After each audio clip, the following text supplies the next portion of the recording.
Jack, what did you think, first of all, about the debate last night?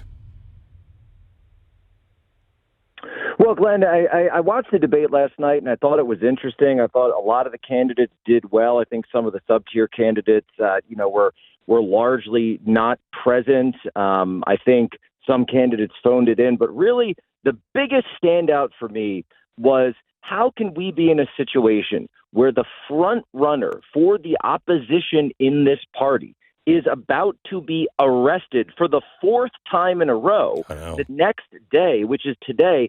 And they're up there, they're talking about planning a Sunday brunch in the middle of a Cat 5 hurricane. This was ridiculous to me, and I think the fact that it didn't dominate the discussion actually did a disservice to the people, because you would hear these candidates saying, oh, well, I'll fight back. Everyone says that. What are you actually going to do? Walk us through your steps to fix the situation that we're in, because, Glenn, the last time I came on here, I said that we are going through the fourth turning. Look what's happening over in Russia. They're assassinating the opposition, these rebels who try to come out on Putin, down in South Africa. Saudi Arabia just joined BRICS. They've just announced they're joining BRICS today. This is going on. We have a regime that's locking up political opponents at home, and I feel like these guys are debating like it's still the 1980s. Yeah, I felt a lot of them were debating like the 1980s. I also thought it was interesting how few of them said if he's arrested, if they were going to, if they would still honor their pledge if he became the nominee. And very few of them would be willing to raise their hand. Only Vivek Ramaswamy raised his hand when he said, I'd pardon him because, we're going to move on from this. And if he's convicted, this whole thing is a sham, I'd pardon him. And others didn't say that. I think this is remarkable coming from the Republicans. I think so. And also, that was a moment where there was a quick moment, but even for the DeSantis supporters out there, take a look at that, because that Ron DeSantis looking around to see how other people reacted to the question before he decided to raise his hand, whether you want to call it fair or not, whether you want to call it a CNN gotcha-style question, I do agree that it was a gotcha-style question. However, that's the kind of stuff that leaves an indelible mark. Because when you have one candidate showing a decisive answer, another candidate who seems like he's hedging, like he's hesitating, like he's looking around to see what other people are doing, that's the kind of thing that a sort of, like a low propensity, low impact, someone who's not paying attention to the news on a day-to-day news cycle, they're going to remember that. That's the kind of stuff that is very sticky. Those moments are incredibly sticky, and I do think that will stick with the governor. So I think the problem with the Trump topics last night, I don't want to,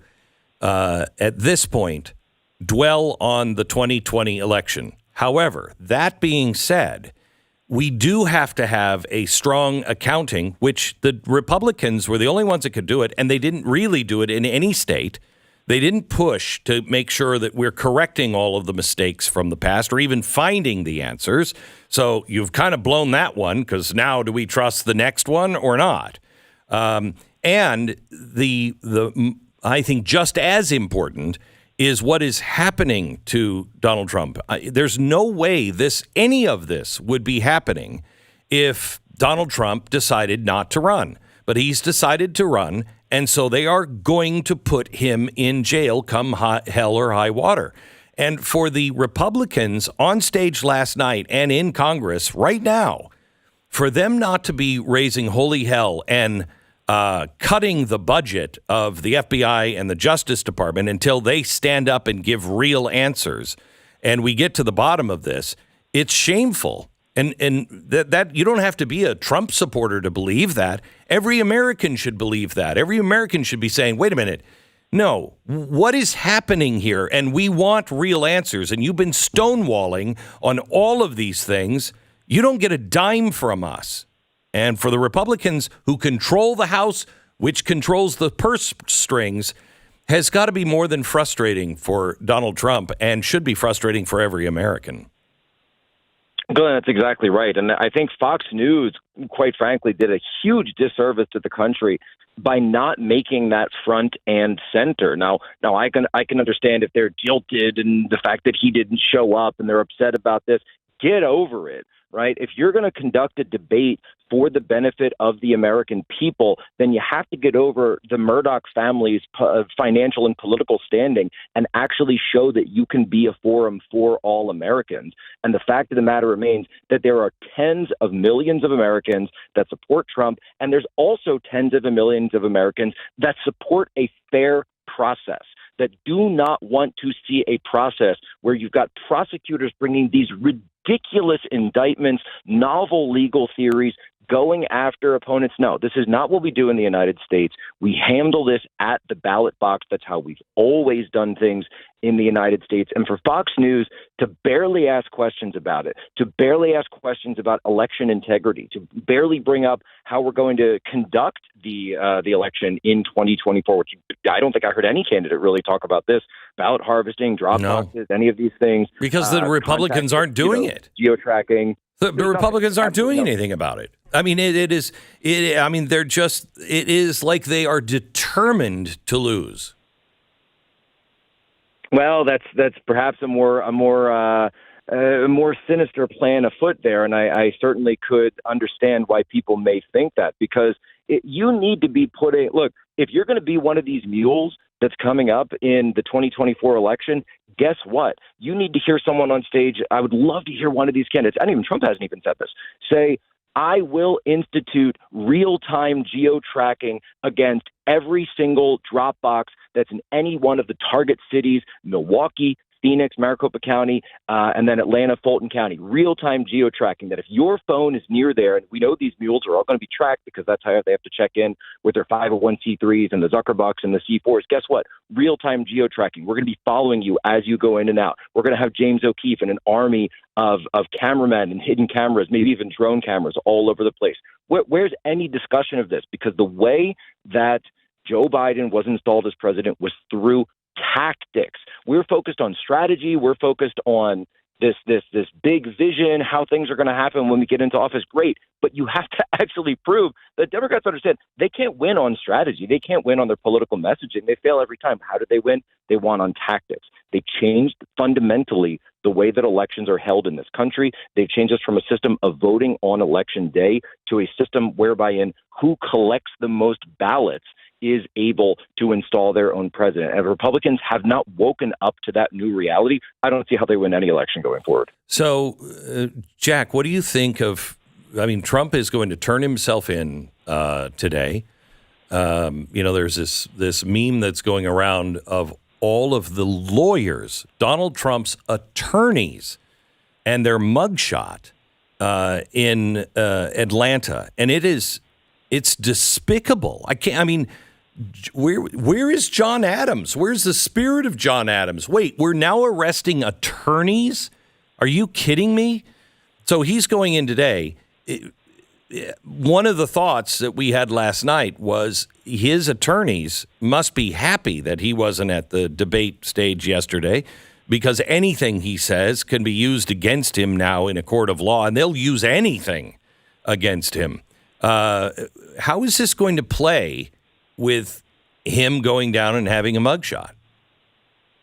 I think this is going to be the mugshot that's heard around the world. I think they said that the mugshot that has the most sales in terms of T-shirts and other merchandise is Bob Dylan. Elvis Presley's got one out there. I think this is going to be the number one best-selling mugshot in American history when this thing comes out. Because remember, and I say this for educational purposes only, but mugshots are a government document, public document, which means they cannot be copyrighted. I say this for educational purposes only, but in all seriousness, we know Americans, we love an underdog story. Americans are the story of rebels, the story of people who left behind the old world and were willing to break rules to make something new. We have this in our DNA because we're all descended from people who left the old world and came here.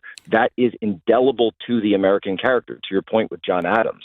We are the people that decided that to create something new and provide a new vision, we've had to break a few rules along the way. You can't make an omelet without breaking a few eggs.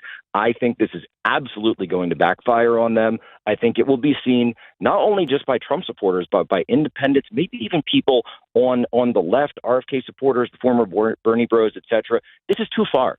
It's just too far. It's too far. It's too much. It's completely unprecedented. And to see a president of the United States, regardless of if it's Donald Trump or not, this will be something that goes – Glenn, this is a historic day. This is an absolutely historic day. A president of the United States fingerprinted, mugshotted for the entire world to see. I think the backlash will be swift and it will be deafening. I want to play something for you, and then I'm going to break for a minute and get your take on it. This is Tucker with Trump last night, cut 4. I'm looking at the trajectory since 2015 when you got into politics, for real, and then won.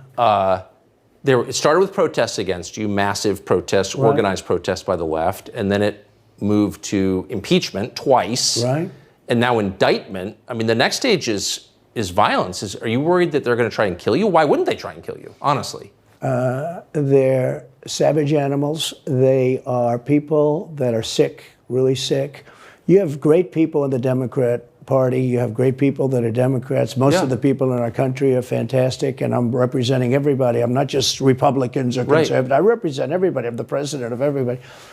But I've seen what they do. I've seen the lengths that they go to. When they make up the Russia, when that's exposed and they go down, and Barr should have gone after them, and other people should have gone after, and they did very late, because the Durham report came out. It was fairly good. It could have been a lot tougher, I guess, but it was fairly good.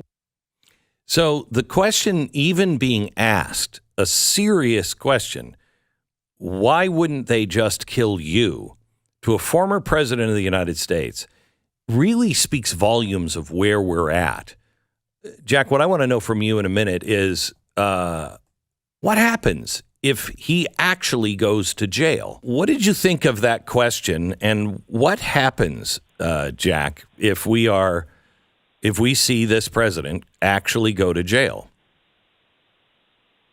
Look, Glenn, they're talking about putting this guy, this avatar, the voice of the people, the voice of tens of millions of people that have been crying out, the same people that just turned Richmond, north of Richmond, into the number one song it's on Billboard, it's on iTunes, etc. These people are angry. Okay, these people are very, very upset.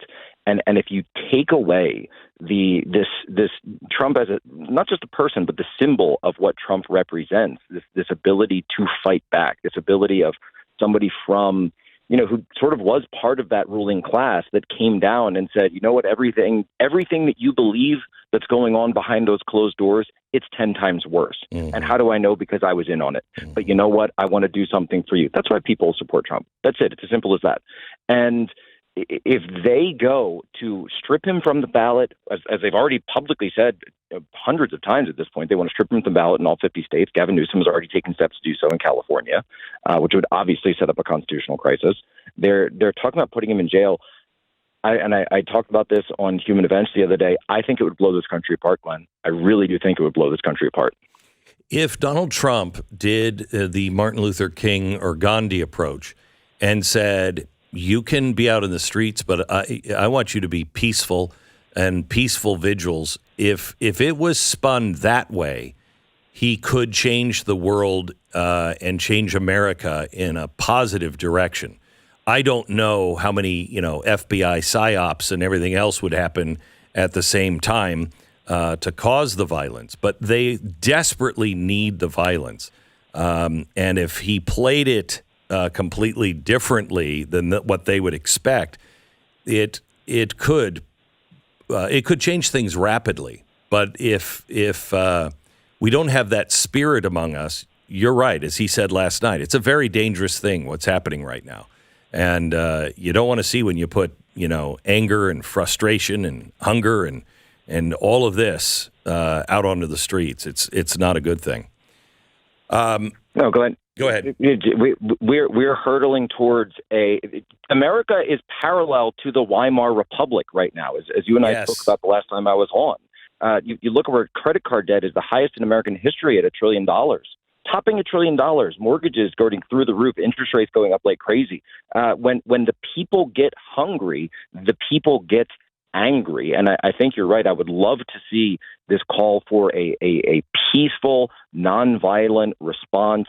Sing the Oliver Anthony songs, hold prayer vigils, hold prayer sit-ins, etc. But at the same time, Glenn, we know that the FBI, the operations, inciting riots the same way they did on January 6th to prevent hearing of a debate on January 6th, which is the entire point of why people were traveling to D.C., was to hear this debate within the well of the Senate that never took place. I think you would see all of that and more. PSYOPs on PSYOPs on PSYOPs, all of which would be blamed on Trump, which would be blamed on the American people, probably blamed on Russia and a bevy of other foreign actors, and they would use it to start throwing all the leaders of this movement into the gulag right next to Trump. Yeah, I agree with you. But that's what they did to Martin Luther King as well, and in the end, he won. He wasn't around to see it, but he did win. Thank you so much, Jack. I appreciate it.